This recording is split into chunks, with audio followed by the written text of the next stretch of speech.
Mário, já vou continuar contigo então. Como é que você está vendo aí essa semana? Beleza. O quanto você acha que pode interferir as eleições nos Estados Unidos? Dados de mercado de trabalho americano, emprego JOLTS, ADP, payroll, e o mercado de trabalho americano está sendo monitorado de perto pelo Fed, que é o calcanhar de Aquiles por enquanto ali, para diminuir ou tentar diminuir o setor de emprego, a força do emprego, para diminuir o quadro, a pressão inflacionária.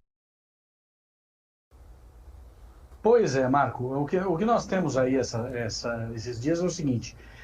Logo depois da eleição americana, no dia 7, na quarta-feira, eleição é na terça-feira, né? Nunca entendi por que a eleição americana é num dia de semana, mas é assim, tem uma explicação histórica lá de coisa de colheita e tudo mais.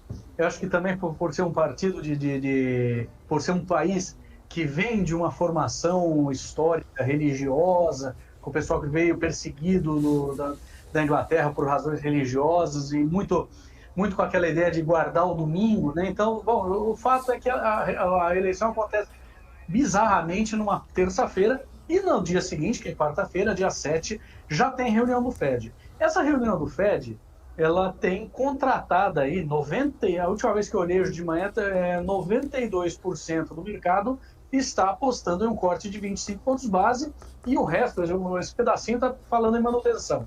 Agora, com todos esses dados de emprego que tem sido a grande preocupação, e a gente viu aí, o Fed ele teve uma manutenção dos juros altos por mais tempo que se esperava, né?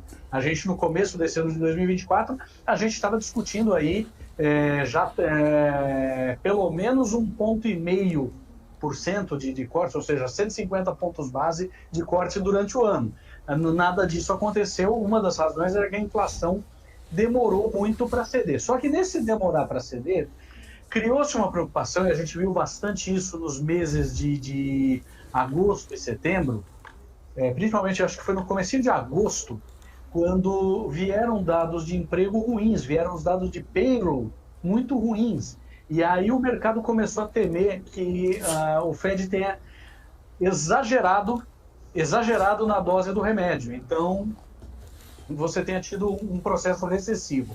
Então, essa semana vai ser monitorada com muito carinho aí. Então, você tem o JOLTS na manhã, que é o Job Openings, o ADP, que é de desemprego. Como toda quinta-feira, o número de vagas, de pedidos de seguro-desemprego no payroll. Além disso, na quinta-feira ainda sai o PCI, que dos índices de inflação nos Estados Unidos é o que é mais levado em consideração pelo Fed. Então, nós vamos ter uma semana girada. E tudo isso envolvendo ainda as perspectivas da eleição. Hoje, a perspectiva maior, até o momento que eu estava olhando a bolsa de aposta, mais ou menos 2/3 estão apostando na vitória do Trump. E nós tivemos o Trump Trade nas 2 últimas semanas na bolsa americana. Então, o pessoal saindo de alguns papéis mais tradicionais. Você viu que o Dow Jones caiu, você teve dias de queda do Nasdaq também, e migrando para juros futuros, porque o pessoal prevê aí com o Trump, com a Kamala não é muito bom, com o Trump é muito pior, juros mais altos, um fiscal mais pressionado nos Estados Unidos. Então a semana é fundamental. Boa, Marião, boa. O Francisco Alves, petróleo derrete quase 6%. Na verdade, 6% é a queda do petróleo. As commodities aí estão sofrendo no início da semana. É só o petróleo? Não, muita volatilidade. Mário, bom dia a você, um grande abraço. E só antes de falar um pouquinho aqui das commodities, eu li aí esse final de semana, o Mário pode ratificar aqui para nós, que alguns estados americanos já estão votando. O caso do Arizona, Nevada e Carolina do Norte também já iniciaram a votação aí lá nos Estados Unidos. De qualquer forma, muita expectativa, como o Mário nos colocou, em relação aí ao andamento, ao desdobramento aí desse cenário pré-eleitoral. Bom, vamos lá. Nós tivemos aí o petróleo subindo sexta-feira 2,20% em Nova York e 2,16% em Londres. Lembrando que Nova York o WTI negocia dezembro e o Brent Crude na ICE em Londres já negocia o janeiro 2025, que é o F de faca, 25. Na semana, o desempenho foi positivo. 4,36% de alta para o WTI e 3,94% de alta para o Brent, em função muito da oscilação do câmbio e das notícias geopolíticas, além do que também tivemos o relatório do Departamento de Energia dos Estados Unidos na última quarta-feira, trazendo aí um aumento dos estoques dos inventários de petróleo bruto. Hoje, depois de um final de semana sem grandes novidades em relação aí ao ataque de Israel ao Irã, o Irã teria se defendido de uma certa forma, e Israel também, não atacando grandes bases de petróleo lá do Irã. O petróleo caía forte até o início aqui do nosso trabalho, das nossas negociações, 67 dólares e 30 o WTI, 6,2 de queda, e o Brent a 71 dólares e 10, caía 5,9, portanto, cerca de 6% de queda, com arrefecimento, aí as notícias melhores, felizmente, em relação aí ao ataque de Israel para o Irã, mas vejam só, 4,36 de alta na semana o WTI, 3,94 de alta. Alves, ô Chico, eu não vou nem falar para você mencionar ou dizer a agenda da semana, a não ser que você pontue alguns destaques. Vamos falar a agenda do dia de hoje, dessa segunda-feira, 28 de outubro. Vamos lá, rapidamente, Marco. A agenda hoje não é das mais intensas. Feriado na Nova Zelândia, feriado na Turquia e feriado na Grécia também. Esses países não tiveram negociações. Na Europa, apenas um único dado de realce. Na Espanha, as vendas do varejo de setembro subiram 4,1%, na base mensal anualizada de 2,4% do dado anterior revisado, portanto, bem melhor aí o resultado das vendas do varejo anualizadas lá da Espanha, divulgado hoje de madrugada em Madrid. Aqui no Brasil nós tivemos o Boletim Focus, já passamos para vocês, o destaque para a alta do IPCA, 4,55%, mais de 4,5% na projeção do final desse ano, e a Fundação Getúlio Vargas divulgou agora há pouco o INCC de mercado, que subiu 0,67%, 0,67% agora no mês de outubro.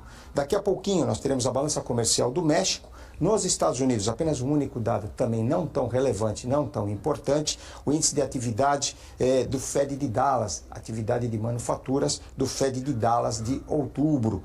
E também teremos, esses sim são dois eventos importantes, dois leilões primários do Tesouro dos Estados Unidos, T-Note de 2 anos e T-Note de 10 anos. Ou melhor, perdão, de 5 anos. 2 anos, 69 bilhões de dólares, e o de 5 anos, de 70 bilhões de dólares, esses dois leilões primários hoje, portanto, nos Estados Unidos, o Tesouro americano, os juros dos títulos americanos vêm subindo. E à noite nós teremos no Japão a taxa do desemprego de setembro, portanto, esses dados compõem aí a agenda de dados e indicadores. Depois eu passo mais algumas informações relevantes e importantes para vocês em relação à abertura do dia e à abertura da semana também, Marco.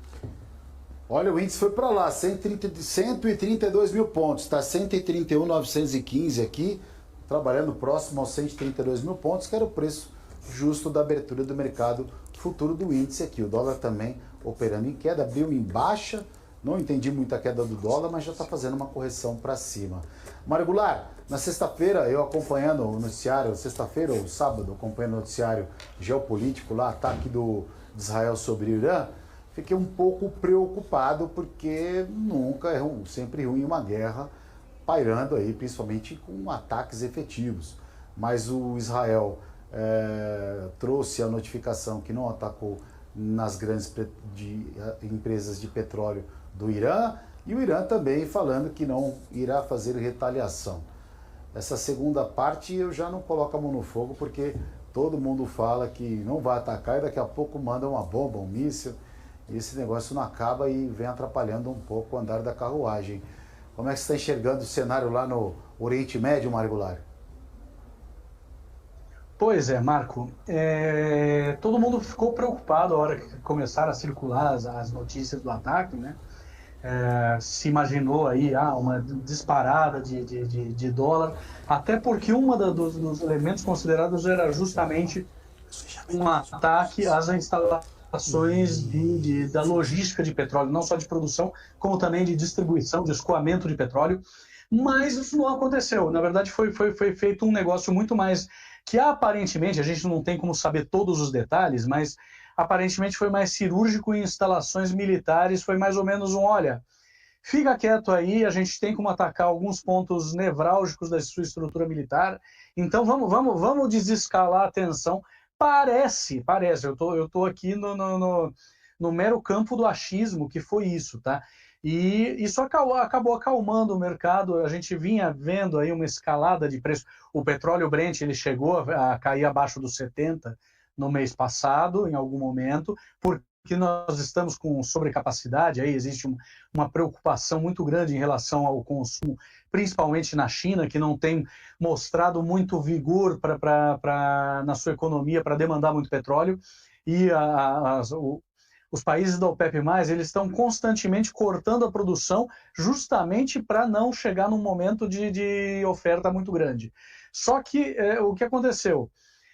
O preço tinha subido com a preocupação de que os israelenses atacassem as instalações da logística de petróleo. No momento que isso não aconteceu, e parece que houve aí uma negociação dos Estados Unidos para convencer o Netanyahu a não atacar